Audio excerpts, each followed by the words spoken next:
नाश्ता बराबर है मेरे लिए खाना रोटी।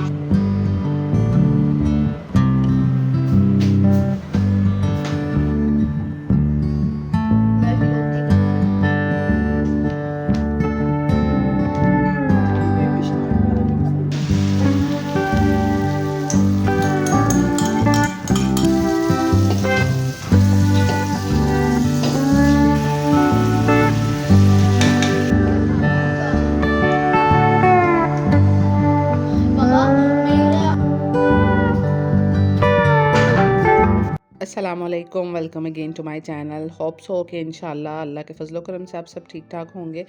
तो अभी आज ना मेरे बच्चों का पहला दिन है गर्मियों की छुट्टियों के बाद स्कूल का, और माशाल्लाह हादिया और हुरिया जो है ना दोनों आज बहुत ज़्यादा खुश थी। मुझे तो अपना बचपन याद आ गया। हम लोगों की छुट्टियां जब बाज़ दफ़ा ज़्यादा हो जाती थी ना, एक्सटेंड होके, तो हमें रोना आना शुरू हो जाता था कि छुट्टियाँ एक्सटेंड क्यों हो गई हैं। तो यहाँ मेरे बच्चों का भी यही हाल था। बड़ी वाली जो है ना वो कह रही थी सबके स्कूल जो है वो 14 अगस्त के बाद खुलने हैं, तो हमारे भी खुल रहे हैं, जबकि छोटी वाली जो है ना वो बहुत ज़्यादा हैप्पी थी।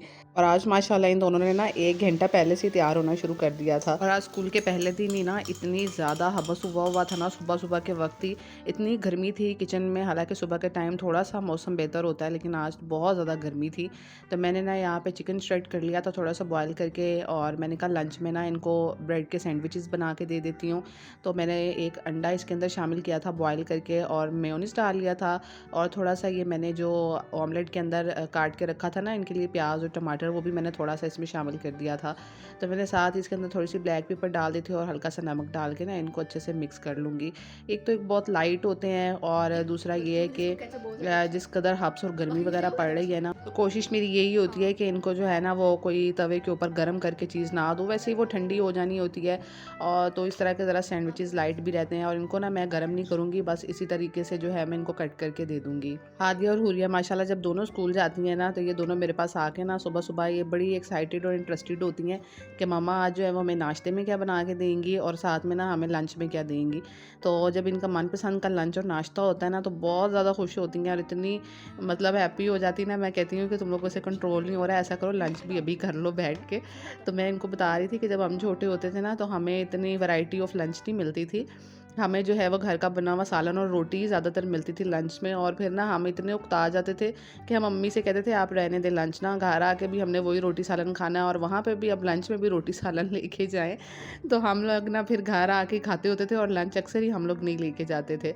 तो ये बहुत हैरान हो रही थी कि ऐसा कैसे हो सकता है कि आप लंच के बगैर ही स्कूल चले जाते थे। खैर ये दोनों तो स्कूल चली गई थी, और इनके स्कूल जाने के फ़ौरन बाद ना मैं अपने कमरे का जो मेन बेडरूम है उसका बेड बना लेती हूँ। तो हम लोग ना अपने काम इजीली जो है वो मैनेज कर सकते हैं, अगर थोड़ा सा जब हम एक्टिव हो ना, तब हम जल्दी जल्दी से अपने काम निपटा लें। तो मैं सुबह के टाइम मॉर्निंग में जब बच्चों को स्कूल भेजती हूँ ना, तो अब मैं एक्टिव होना शुरू हो जाऊँगी। और वैसे मैं इवनिंग टाइम में एक्टिव होती थी जब मेरे बच्चे गर्मियों में स्कूल नहीं जा रहे थे। तो अब मेरी रूटीन ये होगी कि मैं सुबह के टाइम ना फ़ौरन से जब ये जाते हैं ना, तो मैं सबसे पहले लॉन्ड्री लगा लेती हूँ, क्योंकि उस टाइम एक तो धूप नहीं होती है, बैक साइड का जो हमारा घर का एरिया है ना, वहाँ पे धूप नहीं आती इतनी जल्दी। तो फिर मैं वहाँ पे ना जल्दी से एक तो लॉन्ड्री सेट करके लगा आती हूँ।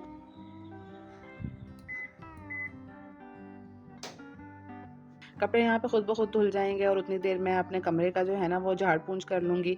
बेड मैंने पहले ही बना लिया था, जैसे ही मेरे बच्चे स्कूल वैन में बैठते हैं ना, मैं सबसे पहले आके अपना बेड ही साफ़ करती हूँ, और फिर मैं ना लॉन्ड्री लगा आती हूँ, क्योंकि वो रोज़ की रोज़ हो रही होती है। और साथ में ना मैं अपने कमरे की मेन जो फर्नीचर है ना उसकी डस्टिंग कर लेती हूँ। इससे एक तो ये होता है कि हेल्पर के आने से पहले जो मेस वगैरह क्रिएट होना होता है ना, वो सब नीचे गिर जाता है, और झाड़ू पोछे के बाद घर ज़्यादा नीट एंड क्लीन लगता है। दूसरा ये कि एक नाश्ता करने से पहले जो है ना वो तकरीबन 10-15 मिनट भी नहीं लगते ये काम करने में, और एकदम से जो क्लीन लुक आती है ना कमरे की, एकदम से कमरा साफ़ सुथरा लगना शुरू हो जाता है। और दूसरा ये है कि सिर्फ 10-15 मिनट भी नहीं लगते हैं ये वाला काम करने में, क्योंकि ज़्यादातर हमारे रूम में जो होता है ना वो बेड, ड्रेसिंग टेबल या साइड टेबल्स वगैरह की ही डस्टिंग होती है। तो उनको रोज़ की अगर आप डस्टिंग कर लेंगे ना अपना बेड साफ़ करते साथ ही, तो 5 मिनट भी नहीं लगेंगे डस्टिंग के प्रोसेस में, और कमरा जो है ना एकदम से चमक के नीट एंड क्लीन नज़र आना शुरू हो जाएगा। तो ये वाला काम ना मैं ज़रूर बच्चों के फ़ौरन जाने के बाद, जैसे ही वो वैन में बैठते हैं ना, तो मैं सबसे पहले कमरे में आके जो है ये वाला काम करती हूँ, फिर ही मैं नाश्ता करती हूँ। तो बस अभी ना यहाँ पे मैं बेड की टेक साफ़ कर रही थी और दूसरा ना मैं सोच रही थी कि मैं अपने फर्नीचर को एक दफ़ा पॉलिश करवा लूँ। वैसे तो ये इतना ज़्यादा गंदा नहीं नज़र आता है, लेकिन फिर भी इसको पॉलिश हुए हुए काफ़ी टाइम हो गया है। मेरे ख़्याल से कि मेरी शादी का ही पॉलिश हुआ हुआ है। उसके बाद हमने एक दफ़ा फर्नीचर की कुछ चीज़ें पॉलिश करवाई थी, लेकिन मेरे ज़हन में नहीं है कि ये बेड करवाया था या नहीं करवाया था उस टाइम पे पॉलिश ना।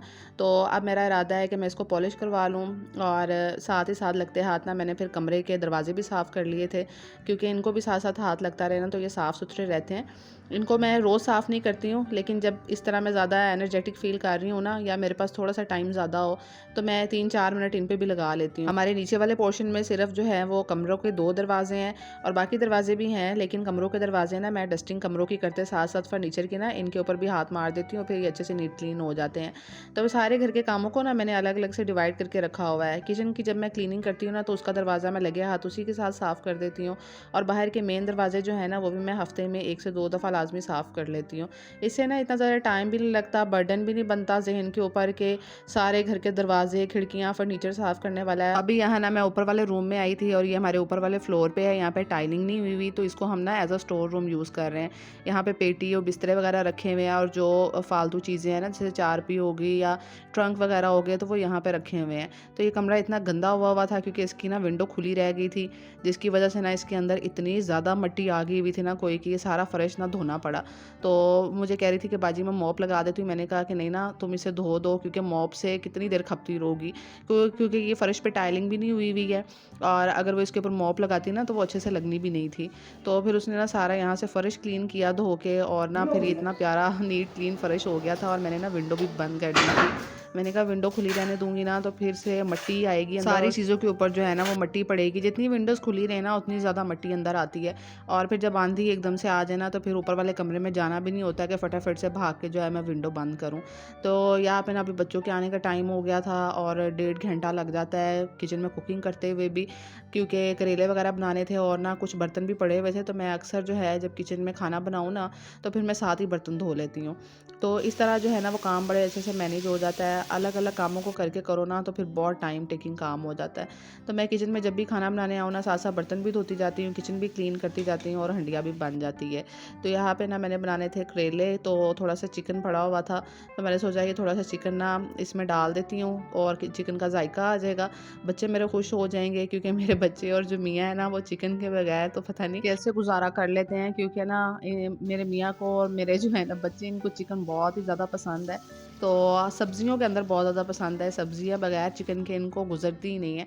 तो अक्सर जब मैं बगैर चिकन के सब्ज़ी बना लेती हूँ ना, तो सिर्फ़ घर में मैं इकलौती वाहिद बंदी होती हूँ, जो अपनी सब्ज़ी की तारीफ़ों पे तारीफ़ करी जा रही होती हूँ कि ये खा ले, और मैं उनको इतने उसके हेल्थ बेनिफिट गिनवा रही होती हूँ कि सब्ज़ी ताज़ी खानी चाहिए, सब्ज़ी चिकन के बगैर ज़्यादा मज़े की होती है। लेकिन जो है ना, फिर घर वालों को देखते हुए, उनकी फ़रमाइश को और उनके टेस्ट को मद्देनज़र रखते हुए जो है ना, वो फिर मुझे चिकन ऐड करना पड़ता है। तो यहाँ पे ना थोड़ा-सा पड़ा हुआ था, मैंने साथ में ना लंबे-लंबे से आलू भी स्लाइस में कट करके चिप्स वाले जैसे फ्रेंच फ्राइज़ होते हैं, वो मैंने इसमें डाल दिए थे, और करेले भी मैंने ना अच्छे से नमक लगा के रख दिए थे 15-20 मिनट के लिए, और फिर धो के ना, तो मैंने एक अलग से पोना रखा हुआ, उसमें अच्छे से निचोड़ लिए थे। इस तरह करेले कड़वे नहीं बनते हैं, और बस मैंने ना इसको दम पे लगा दिया था, और बहुत मज़े के करेले बनते हैं। तो ये साथ ना मैंने घी वाली रोटियाँ बना ली थी। तो अभी मैं रोटियाँ बना ही रही थी, और मीनवाइल ये माशाल्लाह दोनों स्कूल से भी आ गई थी।